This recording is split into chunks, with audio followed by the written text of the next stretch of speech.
Top news: Bill Maher calls for Democratic Party to take action after Whoopi Goldberg's outrageous comments on The View. Bill Maher criticized Whoopi Goldberg and The View after the co-host compared life for Black Americans to the conditions faced by women under Iran's oppressive theocracy. The Real Time with Bill Maher host called for the Democratic Party to do something about the popular daytime talk show after the major media figure's controversial comments. On the Friday episode, Maher, 69, initially praised what he called a return to sanity by Democrats, pointing to a recent New York Times editorial that took a more measured liberal stance.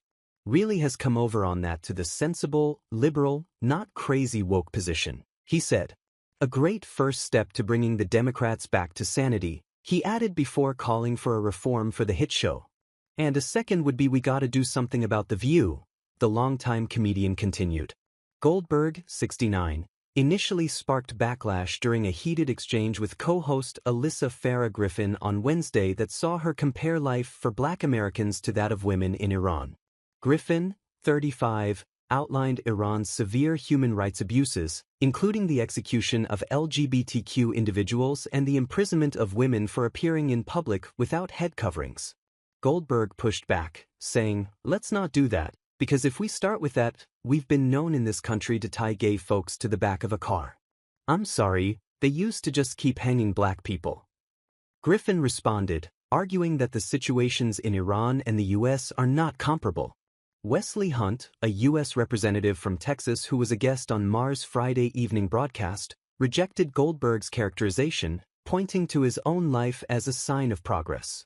"My district in the great state of Texas is actually majority white and was carried by President Trump by 25 points, Hunt said.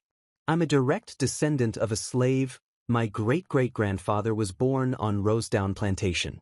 I am literally being judged not by the color of my skin, but by the content of my character." Hunt emphasized the significance of his election. "That's progress, because a lot of white people had to vote for me. A lot. So I don't ever want to hear Whoopi Goldberg conversation about how it's worse to be Black in America right now." He also pointed to his family's story as a reflection of how far the country has come, noting that his father, who grew up under Jim Crow, is now the parent of a U.S. congressman elected in a majority white district, as a Republican. "That's America," Hunt said.